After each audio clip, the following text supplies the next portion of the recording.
Now, the greatest radio shows of all time. Suspense. The Shadow Node. Washington calling David Harding, counter-spy. Classic radio theater. The Great Gildersleeve. Fibber McGee and Molly. Dragnet. Gunsmoke. The Lone Ranger. Now, step back into a time machine with your host, Wyatt Cox. Good evening, friends of the Inner Sanctum.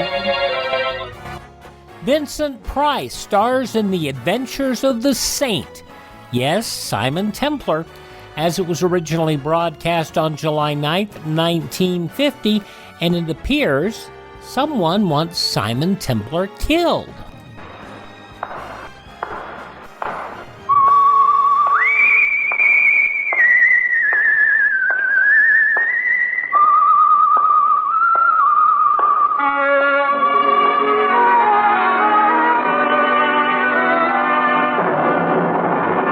The Adventures of the Saint, starring Vincent Price.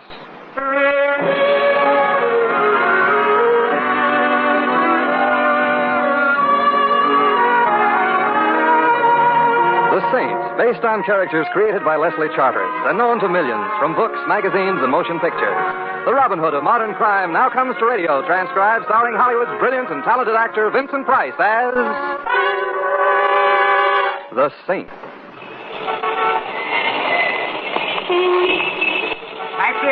Taxi! You don't want a taxi, Mr. Templar. I got a car right here. What? Well, Augie Cofflewaite. When did you leave Alcatraz? Oh, I got my diploma a couple of months ago. Now I'm back on the apple. Oh. Hop in. Are you going my way? Yeah, I'm going your way. All right, thanks. You're sure it's no trouble? It's no trouble. Move into the driver's seat. You want me to drive? That's right. Why? Oh, don't tell me this is a hot car, and you don't want to be found at the wheel. How did you guess? Augie, didn't you learn anything in prison? Yeah, I learned crime does not pay. Besides which, it is against the law. Well, I'm glad to hear it. Didn't you know? I mean, I'm glad to find out you know. Oh, sure, Mr. Templar. I learned my lesson. I'm off crime for keeps. But then this car. Ain't it a beaut? And the keys was in it. With a setup like that, it'd be a crime not to take it. And like I said... Yes, you're off crime for keeps. Yeah. Now, let's go, shall we? Start her up. Oh, but Augie... Do like I tell you. Oh, certainly, Augie. That's right. Now, put her into first. Oh, Augie, why didn't you swipe a car with automatic drive while you're at it? I just wasn't thinking. Augie, why the gun? So you'll do like I tell you. Oh. That's how come you're driving. I want to keep my eye on you. The eye I don't mind. It's the gun I resent. Put it away and I'll be grateful as long as I live. Trouble is, you ain't going to live very long. Oh, so that's how we stand. Yeah. I'm sorry, Mr. Templar, but what can I do? The job's a job. Chuck the job. You know the saying, all work and no play. Oh, I'll play after I knock off. You mean after you knock me off? That's right. But, Augie, you know, if you kill me, you'll hate yourself in the morning. Yeah, I know. But if I don't, I'll hate myself tonight. It's a cash deal. And if I top whatever you're getting? No dice. I got my reputation to think of. Oh, pardon me for being crude. Oh, that's all right, Mr. Templar. Well, as long as you're determined to get rid of me, at least tell me who's giving the orders. Oh, sorry. That's confidential. Oh, I won't breathe it to a living soul, believe me. Huh? Oh, I guess you won't at that. So there's no harm. I guess you're right, under the circumstances. Well, then? It's a guy named Ronald Stanton. Ronald Stanton? Who's he? In my business, you don't ask questions. All right, a guy named Ronald Stanton. But what's he got against me? Look, in my business, you don't... yes, but in my business you do. Oh. Well, all I know, Stanton calls me in, gives me the assignment, gives me a down payment, and I get the rest on delivery. Of my court? Right. Well, it's nice work if you can get it. Yeah, I'm sorry about this, Mr. Templar, but times are tough. Mm-hmm. You got to take what comes along. Mm-hmm. Opportunity only knocks once. Mm-hmm. The guy's got to live. My sentiments exactly. Hey, wait a minute. What are you doing? I'm just stepping on the gas. Slow down. I said slow down or I'll plug you. You think we can find a coffin built for two? Look out for that car. Close. What are you trying to do, scare me to death? It's a thought. If you don't stop... Yes? If you don't stop... You said that before. Please, Mr. Templar. Oh, you want me to stop? Yeah. Well, all right. Oh. What hit me? The windshield, and now I'll take that gun. Come on, Augie, snap out of it. Mr. Templar, what was the idea? Don't you realize we might have been killed?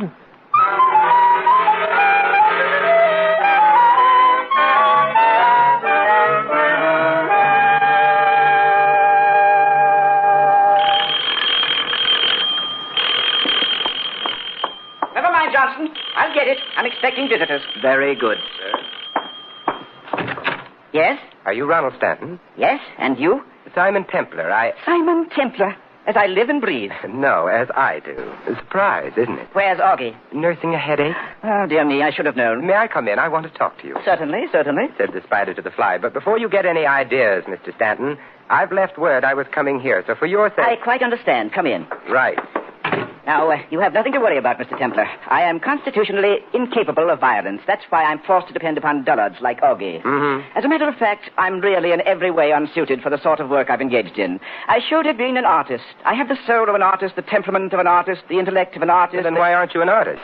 My paintings stink. Oh. So you find me a swindler instead. Degrading, but a man must live. So I've heard. And at least it does involve the intelligence. Matching one's wits, as it were. Oh, dear me. What's the matter? I just remembered. I must make a note to call the florist in the morning and cancel the flowers. What flowers? For your funeral. You won't be needing them, will you? Not if I can help it. Pity. They were gorgeous. You'd have loved them. Well, I'll try to bear up. Well, now, to business. I suppose you've come here for your money. Have I? Since Augie failed me, I'm afraid I'll have to pay. By the way, you're not going to hold this unpleasantness with Augie against me, are you? A little thing like that? Don't be silly. I knew you'd understand. It was a natural move on my part. Anyone would have done the same, rather than pay. You would have yourself. I wouldn't have used Augie. Neither shall I next time. But since you and I understand each other, it won't affect our dealing. Not in the least. Good. Then it's still just the agreed-upon amount. Yes, the agreed-upon amount. Excellent. I may not have it all here, though. We'll see how much is in the safe. Just a moment. Afraid this isn't quite enough. Let me count it. Don't you ever keep that safe locked? Never can remember the combination. No, this is only 12,000. Only 12,000. Yes. You see, I really didn't expect you. If you'll come to the office in the morning, I'll give you the other 3.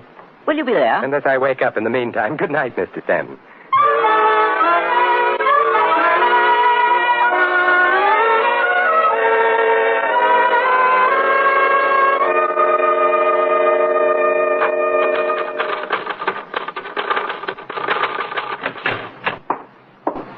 Yes. May I help you? Well, Mr. Stanton has a well-equipped office, hasn't he? Yes, very. And a well-equipped receptionist. Oh. What do you want? What do I want? We'll get around to that later. Right now, I want to see Mr. Stanton.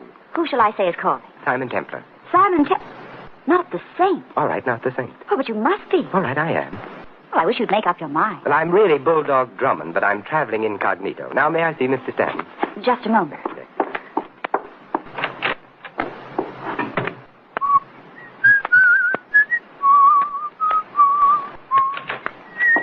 Mr. Templar, this is Mr. Briggs, Mr. Stanton's secretary. Oh, hello. Yes. Templar. What is it, sir? What is it? I'd like to see Mr. Stanton. Mr. Stanton is a very busy man, sir. Very busy. He'll see me. Well, now, I don't know. But I do know. As a matter of fact, I don't believe he's in yet. Don't believe he is. Well, I'll wait. Can't I help you? Have you got $3,000? The $3,000. $3,000 to go with 12. I don't understand. I didn't think you would. I'll wait for Mr. Stanton. Very well, if you insist. Very well. Come inside. You can wait there. Thanks. The name is Linda. Well, I hope you'll be here when I get back. I'll make a point of it. Lead on, Mr. Briggs.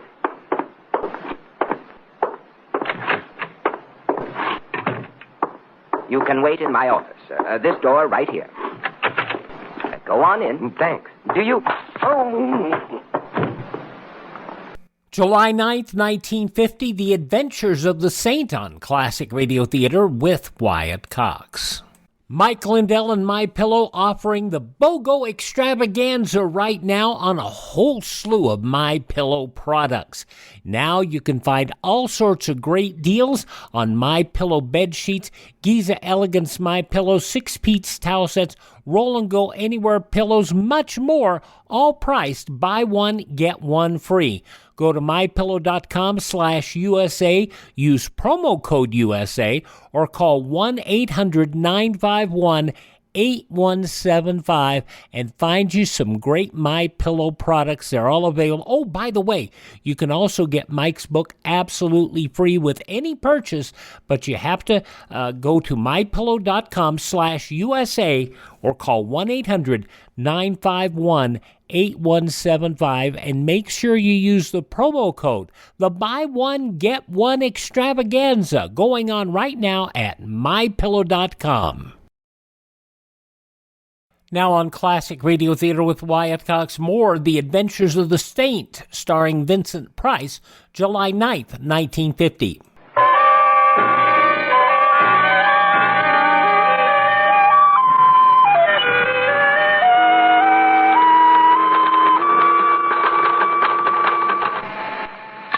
Yes, Mr. Stanton. Linda, where's Briggs? Isn't he in his office? I've been buzzing. No answer. Go find him, will you? Yes, Mr. Stanton. He was here a little while ago.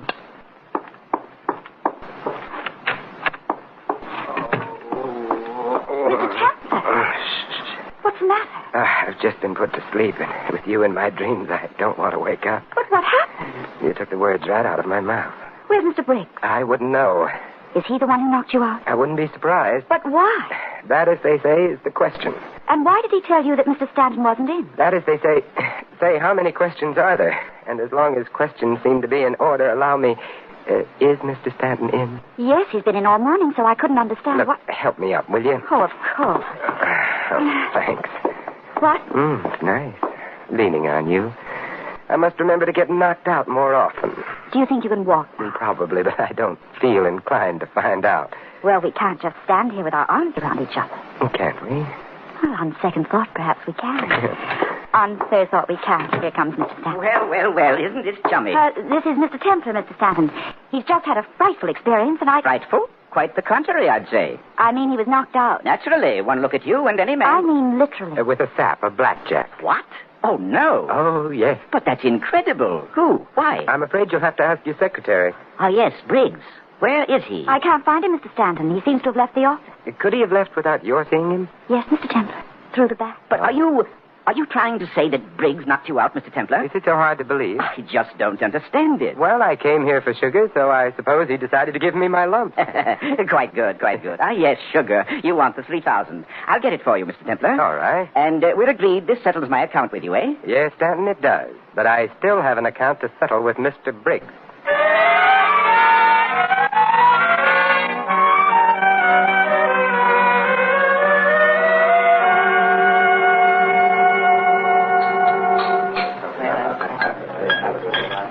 Hello, Linda.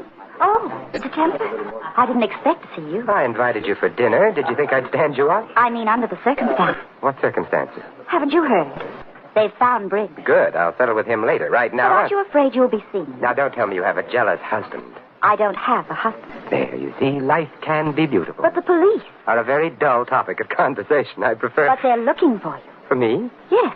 So I'll buy a dog license. It's not about a dog license. I told you, they've found Briggs. So you did. What's he been saying about me? Nothing. Dead men never do. Well, then Dead men? Yes, didn't you know? He's been murdered. I beg your pardon, monsieur. Would you care to order now, sir? I'll be very honest with you, Captain. I'm not a bit hungry. But, monsieur, may I suggest... No, thank you. But the chef has prepared pheasant under glass. Tell the chef to have one on me. Very well, monsieur. Now, Linda, what were we talking about? Oh, Simon. So I'm suspect number one. Yes. Did you do it? Kill Briggs? I hardly knew him. I only kill old friends. You don't seem to realize how serious this is. My conscience is clear, and I've got a good lawyer. Tell me something about Stanton, Linda. What about him? What's his racket? Why, he's in the real estate business. So it says on his door, but what's his racket? I don't understand. I wonder. All I know is Mr. Stanton has some big project underway. He's been selling stock in it. So that's it. What? The racket. I don't know about it being a racket. It's a business deal. I thought it was legitimate. Look, you don't pay off somebody to the tune of $15,000 to shut him up about a legitimate business deal. Did Mr. Stanton do that? Mm-hmm. Well, I don't know much about it. I've only worked for him a short while. Who did he pay off? Me. You?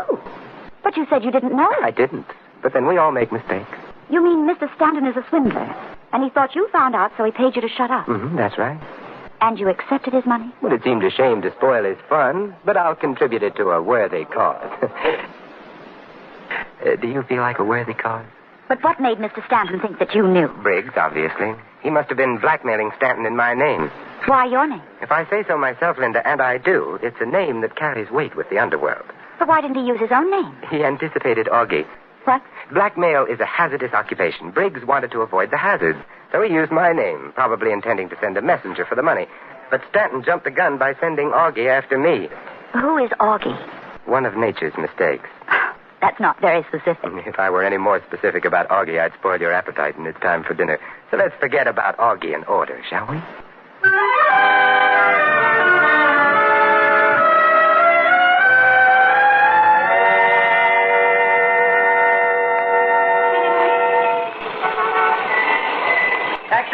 Taxi! You don't want a taxi, Mr. Templar. I got a car right here. Well, speak of the devil. Were you speaking of the devil, Mr. Templar? Figuratively, Augie. Oh. Linda, this is Augie. I see. Likewise. I am charming to have met you. It is a pleasure. Now, scram. What? Scram. I'm afraid you'd better scram, Linda. But will you be all right? Yes, I'm sure Augie will take care of me, won't you, Augie? Yeah. Now, look, sister, you don't scram so good. You want I should show you how? No, she don't want you should show her how. Go on, Linda. I'll call you later. All right, Simon. I'll be waiting. And you, Mr. Templar, get in the car. But, Augie... You heard me. Me a gun again. Augie, this is where I came in. You mean this is where you get in? Go ahead. Oh, all right, Augie. Only this time, I drive. Oh, I'm hurt. You didn't like my driving. So you're hurt. I let you drive, we'll both be hurt. My left hand stays in my lap with the gun. So just sit quiet. Mm-hmm. I see Stanton changed his mind. About what? Firing you. Why should he fire me? He was very upset by last night's fiasco. Well, Mr. Stanton is not a man to hold a grudge. Oh, I see. Besides which, I know too much. About what? Things. Well, I'm glad you kept your job. I'd hate to be taken for a ride by a really efficient hoodlum. That's no way to talk, Mr. Templar. I'll have you know I ain't no hoodlum. I'm sorry, I stand corrected. You'll sit.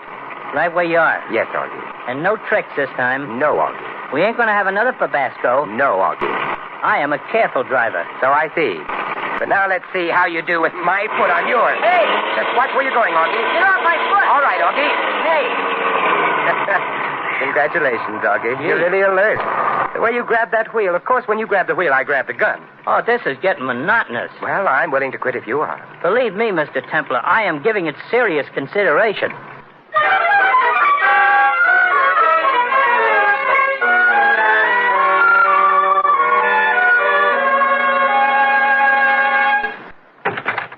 Mr. Templar. As you live and breathe. Quite. But where's Augie? He met with another Fabasco. I beg your pardon? You ought to, Stanton. And you can cancel the flowers again. I'm still alive. Why, of course you are. Why shouldn't you?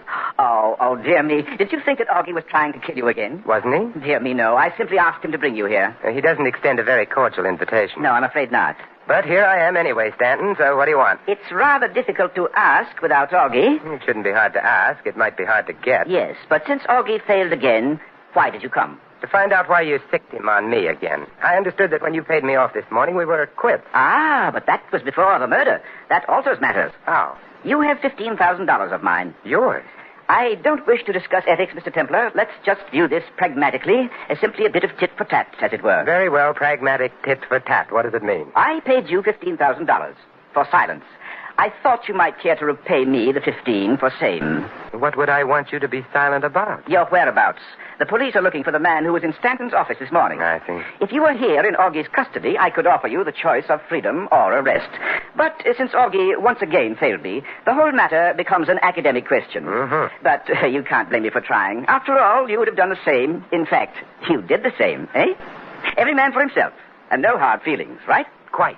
Good night, Mr. Stanton.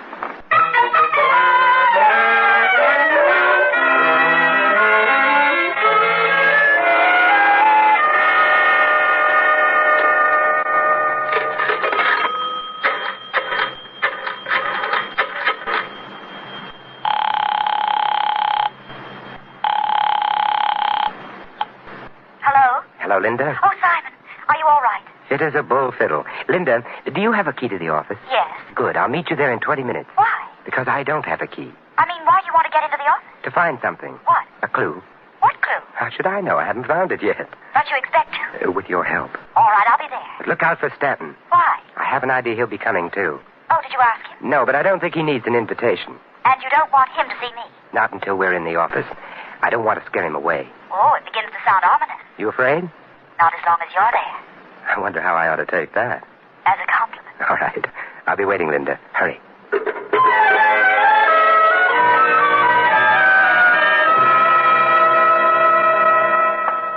Am I late, Simon? Right on the nose. Oh, good. I hurried. Well, let's go in. All right.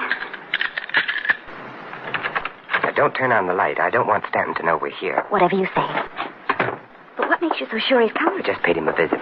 I could see he was packing. He's preparing to leave town, and he'll probably want to clean out the office first.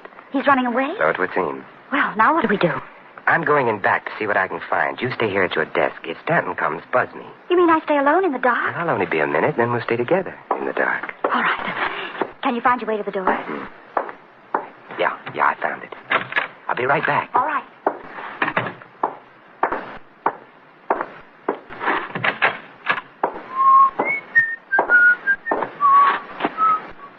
Yes, Simon? You want something? Has Stanton showed up? Not yet. Well, I'll be right out. Did you find what you were looking for? Yes. Already? Already. Amazing. You don't know the saint. I'll be right out and give you a chance to learn.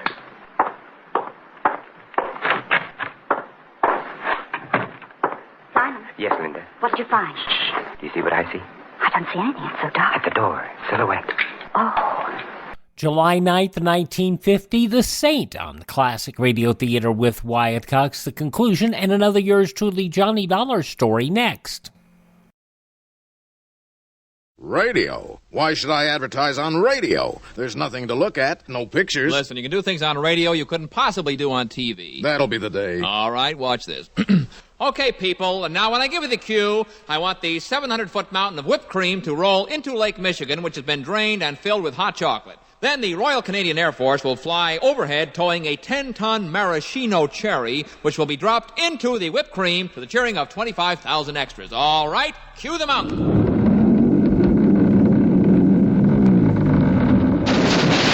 Cue the Air Force. Cue the maraschino cherry. Okay, 25,000 cheering extras. Now, you want to try that on television? Well... You see, radio is a very special medium because it stretches the imagination. Doesn't television stretch the imagination? Up to 27 inches, yes. She was born in a humble shack amidst the lemon groves of Goleta, California. Mommy, don't cry. You know what they say? When life gives you lemons, make lemonade. I was gonna say life sucks, and then you die. But I like yours better. And with that, Alexandra Johnson launched her lemonade stand. Lemonade, nickel a glass. Every day, even during the frigid California winters, a bone-chilling 72 degrees, you could find her. You can have it sour, you can have it sweet. Little girl's lemonade will knock you off your feet. The little girl with the sour brew wanted more, national distribution, franchises, and so she rolled out a well-budgeted advertising campaign. Me and the rest of the dockworkers only drink little girl lemonade. She was made president of the International Sour Drink Association and chosen to give the keynote speech at their convention. You all set with words of wisdom, honey? You know what they say, Mommy. Always advertise so consumers think of your product first? I was gonna say never swallow a lemon seed or a watermelon on your tummy. This fabricated but interesting story is to remind you that it's called advertising and it works. Put your message on this national advertising platform by emailing classicradiotheater@gmail.com. classicradiotheater@gmail.com.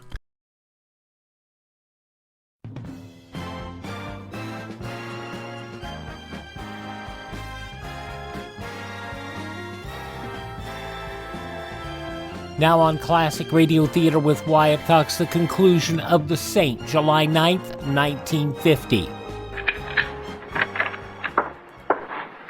Hello, Stanton. What? Here, let me turn the light on for you. Oh, Templar and Linda. Yes, we've been waiting for you, Stanton. How did you know? Elementary, my dear Stanton. Seems you've beaten me, Templar, to everything except the draw. Put up your hands. I thought gunplay was out of your line, Mr. Stanton. Sometimes one is forced to take matters into one's own hands. But I assure you I don't relish it, so please do as I say, both of you. Because if I'm forced to shoot you, I know I shall be quite ill. What are you going to do? If you two will just stand quietly with your hands raised. I have a better idea. He's between us, Linda. He can't watch us both at the same time. Get over next to her, Templar. Ordinarily, there's nothing I'd rather do, but under the circumstances... If you don't obey me, much as I hate the sight of blood, I shall be forced to shoot you. In other words, Stanton, there comes a time when even you were willing to commit murder. Only when absolutely necessary. It's a nice distinction. I don't care to discuss it. Now, will you get over next to Linda? On the contrary. Linda, while he's watching me, now's your chance. Clout him with that standing ashtray. No, you don't. All right, Stanton, now that you've turned to her, I've got you covered. Drop your gun. All right. Don't shoot. As I've told you, I can't stand the sight of blood, especially my own. Pick up his gun, Linda. I've got it. Dear me. Perhaps Augie isn't so incompetent after all. Gunplay can be quite complicated. Well, we'll send you where you can learn the art from experts. Let me have his gun, Linda, and then you can call the police. All right. The police? But you can't. Can't we? You promised if I paid you... I didn't promise a thing, Stanton. That was Briggs. What? Besides, there's more than just a swindle to settle. Let's not overlook the murder. Quite right, sir. You put the police onto me, you'll have to face them for the murder charge. I wouldn't try to pin the murder on me, Stanton. You see, I could point out that Briggs was blackmailing you in my name. You found out about it, and... Are you trying to say that I killed Briggs? It's as good a story as that I did. Why, you have no proof, Templar. We'll see. I came here this morning at your invitation. Briggs was terrified. He didn't know you and I had met before. He thought if I talked to you, you'd find out I wasn't the one who was blackmailing you. That it might give Briggs his game away, so he knocked me out. To keep me from meeting you. That still doesn't prove anything. Ah, yes, proof. The proof of the pudding is in the eating, and you can't eat your proof and have it, too. What on earth does that mean? Nothing at all. Go on, Linda, call the police. Yes, Simon. Templar. Shh, please, the lady is phoning. Hello, operator? I want the police, please. Hello, police? Can you send a car to the Stanton Real Estate Company? 8th and Hudson Street. We have a swindler and a murderer, that's right. Yes, that's right, 8th and Hudson. Goodbye. Templar, you're making a big mistake. I know, but I wanted to give Linda a chance to complete the call, Stanton. Naturally, she wouldn't have if I'd said she is the one who killed Briggs. Simon! What? Linda, it looks like we never will get that chance to sit in the dark together. This is absurd. Why would I want to kill Briggs? Because you were in on his scheme with him, and you were afraid if he were caught at it and talked, he'd implicate you. So you killed him while I was unconscious. Why, you're... You're crazy is the usual line at this point. Well, you are. I had nothing to do with Briggs. Yet when I came here and asked to see Stanton, you left your desk and went in to get Briggs instead of talking to him on the intercom. Well, You wanted to talk to him behind my back in case he wanted to cook up a story. No. Then why didn't you use the intercom? It's connected with his office and it works. I checked. So that's what you were looking for. You think you're so clever. Well, you can just... Linda, careful. Remember, I'm a saint.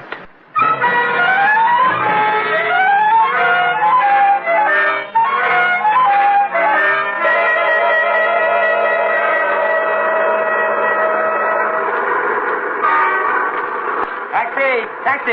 You don't want a taxi, Mr. Templar. I got a car here. Oh, no, Augie, not again. What's the matter, Mr. Templar? Don't you like my company? It's not that, Augie, but I'm warning you, if you keep driving a hot car around town, some nice policeman is going to speak harshly to you and pull you in. Mr. Templar. Yes, Augie? To tell you the truth, it ain't a hot car.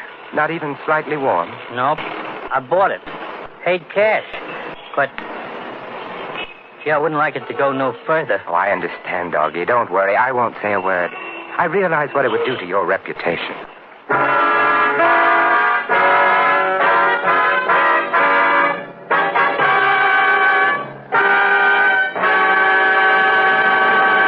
You have been listening to another adventure of The Saint, the Robin Hood of modern crime. And now, here is our star, Vincent Price. This year, the Forest Service of the United States Department of Agriculture prevails on the vacationing and motoring public to exercise extreme care with fire while living, working, or visiting in or near forest and woodland areas. Remember, friends, it only takes a moment's carelessness or thoughtlessness to set fire loose in the forest. So let's all be careful. This is Vincent Price inviting you to join us again next week at this same time for another exciting adventure of the Saint.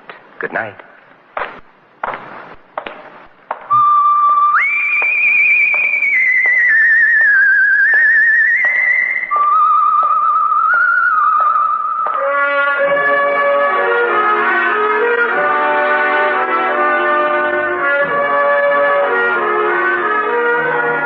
Tonight's script of The Saint was written by Jerome Epstein. Our cast tonight included Francis Robinson, Arthur Q. Bryan, Ted Von Eltz, and Donald Woods.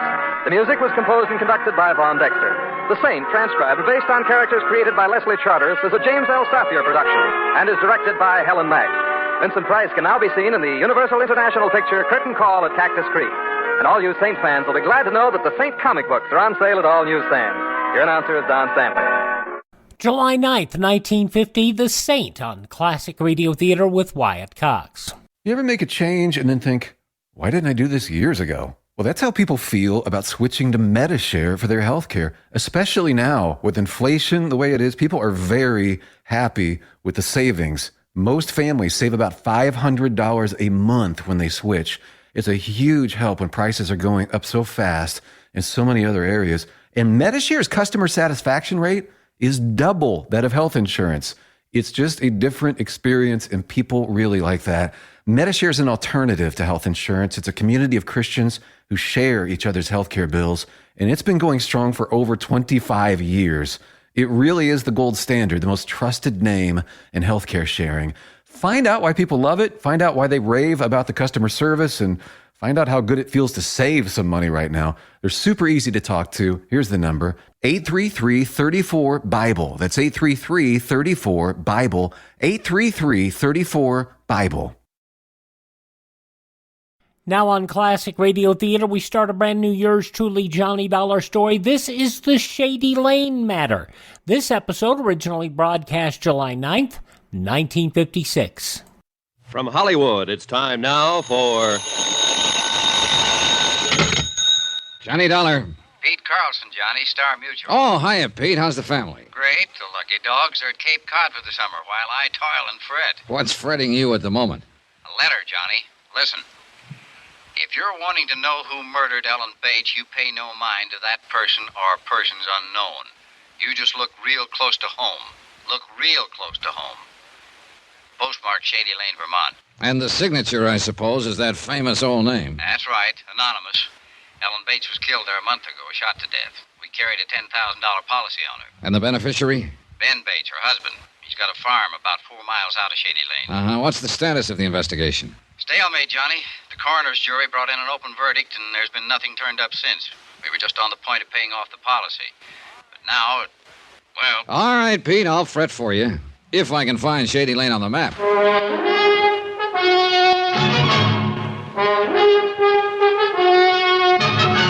Tonight and every weekday night, Bob Bailey in the transcribed adventures of the man with the action-packed expense account, America's fabulous freelance insurance investigator. Yours truly, Johnny Dollar.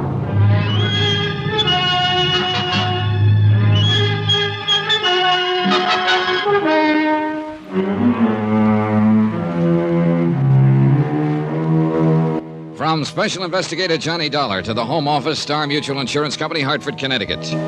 The following is an accounting of expenditures during my investigation of the Shady Lane Matter. Item 1, $36.70. Transportation and incidentals, Hartford to Shady Lane, a quiet little town of around 1,000 population. Drowsy streets lined with white frame homes, picket fences, and flower-bedded yards. A town with a well-chosen name, built under the protecting shade of venerable elms and spreading maples. A country crossroads town with one of everything. One inn, one restaurant, one garage, one general store, one barber shop, and one constable, a gaunt and lantern-jawed, leather-faced man of middle age named Jed Bramler. Yeah, it's a fact, Mr. Dollar. Lived here all my life. First time I've ever seen it this hot. Yeah, it's warm, all right. For this time of year, at least. Weather's changing. World, too. Everything's changing. Except human nature. That, too, maybe. Take this killing. Don't rightly know how to go about dealing with it. Well, maybe we can figure out something between us. This the bullet that killed him? Yeah, that's the one. It's an odd size and shape. Hand-poured. Say it's hand-poured. It's for an old-fashioned squirrel rifle. Smooth bore, single shot. I see. And I reckon that's about all I can give you in the way of facts, or clues, I guess you call them. Oh, facts will do. All right. Ellen Bates was a fine woman, had a hard life. She was married, no children, she was alive. Now she's dead. Cause of death, a bullet in the heart. Them's all facts, Mr. Dollar. How did it happen? Don't rightly know. Want no witnesses. Could have been an accident, even. What do you mean, an accident? Well, one of them hunters from the city, them through here regular, confounded idiots, shoot at anything that moved. Well, surely not at a human being sitting in her own living room. They might have. Never can tell, crazy as they are. Shot a goat, belonged to Het Wilmer last fall. Caught 'em with it, tied on their bumper. Said it was a mountain sheep. Yes, but Yes, might have done it unintentional. Then got scared and run out. Yes, possibly. Except for one of those facts. Which fact? This bullet. Hunters from the city don't use old-fashioned squirrel rifles, Mr. Bramler. Hmm. Well, I said it could have been accidental. Didn't say it was, though. I reckon somebody meant to kill her. Oh, I don't think there's much doubt of that. There ain't. Wish there was. Might not feel so danged worthless then. What do you mean? Ellen Bates was a fine woman. Hate to think of somebody killing her and getting clean away with it. Then let's make sure they don't get away with it. Got nothing to go on, Mr. Dollar. Not one lonesome thing. What about a possible motive? Haven't turned up a single one. Did she have any enemies? Everybody that knew her loved her. Mm-hmm. What about this bullet? Did you have a ballistics check made? Yeah. Send it clear to New York. They come up with anything? 6-page report. Yes, got it here somewhere. You can look at it if you want to. No need to. What was their conclusion? Same as mine. Fired from an old-fashioned squirrel rifle. Mm-hmm. Know anybody around here who might own a gun like that? Yeah, but near anybody in the township. Must be 300-400 of them rifles around. Keepsakes. Handed down. Family souvenirs. Yeah. Then that's one dead end. Couldn't be much deader. It's like I told you. Ain't no clues at all. At least none to speak of. Woman without an enemy in the world. Sitting in front of her window. Shot fired from outside the house. Woman's dead. Them's the facts. And all the facts. No. Not quite all. Eh? What do you mean? People. Persons are facts, you know. And their relations with other persons are facts. Facts that we can check on. Already told you, Mr. Dollar. Ellen Bates didn't have no enemies. The person who killed her wasn't exactly a friend. Known enemies, I mean. But she had contacts and relations with other persons, and one of them, known or unknown, was her enemy. Maybe an accidental enemy with a motive and the capacity for murder. What do you mean by accidental? Maybe Mrs. Bates saw something from that window of hers. Something that made her dangerous to someone else. Maybe she didn't even know she'd made an enemy. Yeah, might be. Or maybe it's just a matter of her death benefiting somebody. Somebody who otherwise wouldn't be her enemy. Mm-hmm. It thought of that, of course, but it don't lead nowhere. It might. I've got a letter here, Mr. Bramler. I wish you'd take a look at it. All right. It arrived yesterday at the home office of my client in Hartford. It was mailed here in Shady Lane. Nightfall. Close to home. Look real close to home.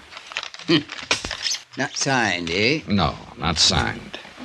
Any idea who might have sent it? Yeah, somebody with a lot of vinegar in their blood.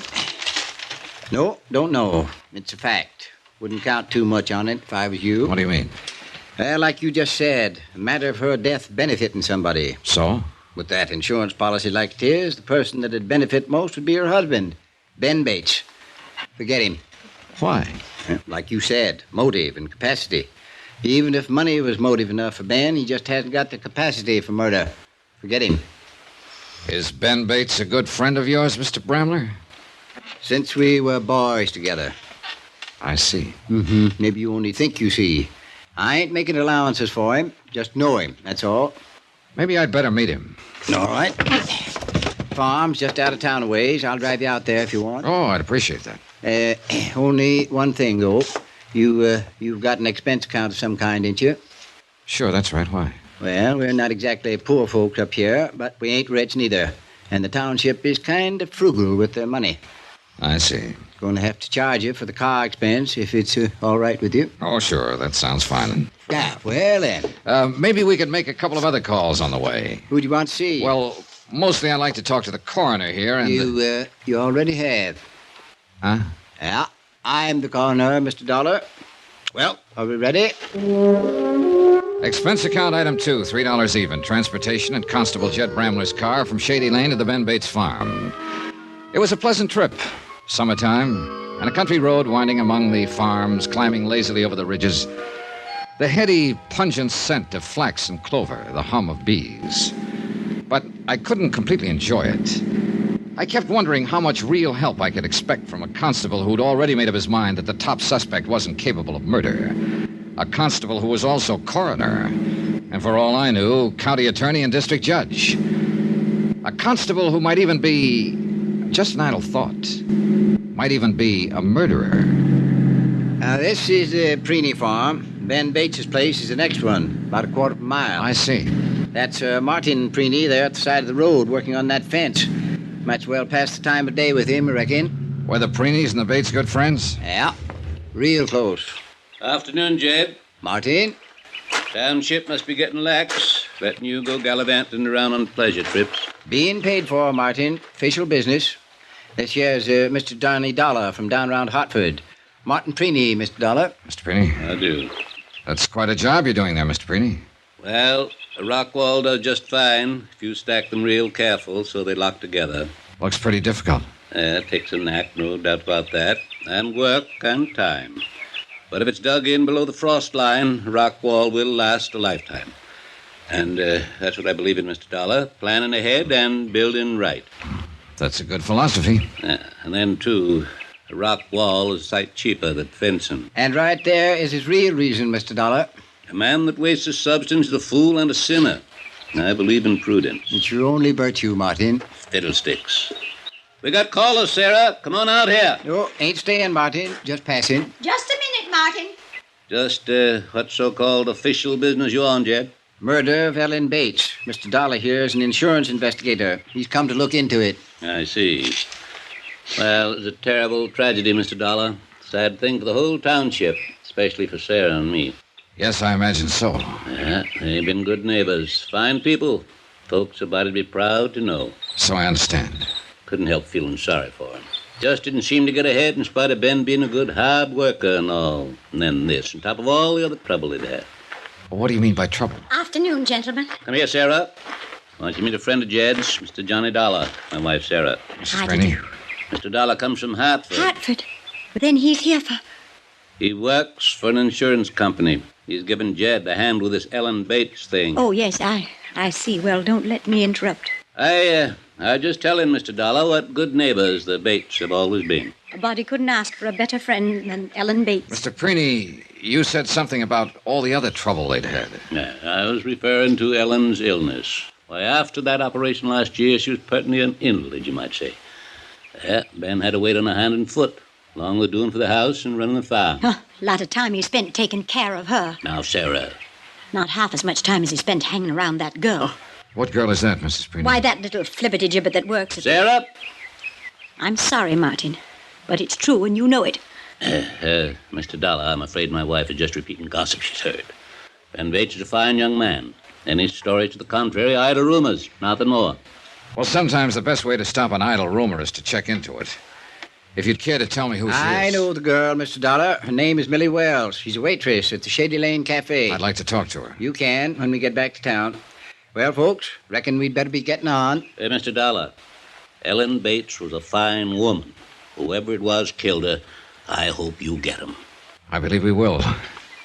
Oh, and by the way, Mrs. Preeny, the company was very grateful for your letter. My letter? I mean, how did you know it I was... didn't know. I was just guessing. Oh. Nice to have met both of you. See you again.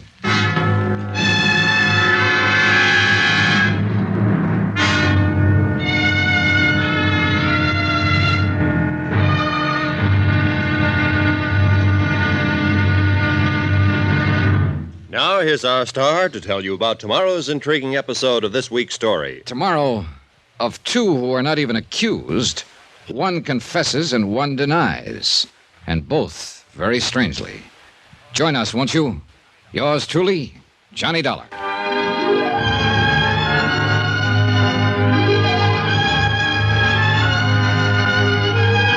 Yours truly, Johnny Dollar, starring Bob Bailey, is transcribed in Hollywood, written by Les Crutchfield, and is produced and directed by Jack Johnstone. Be sure to join us tomorrow night, same time and station, for the next exciting episode of Yours truly, Johnny Dollar. Roy Rowan speaking.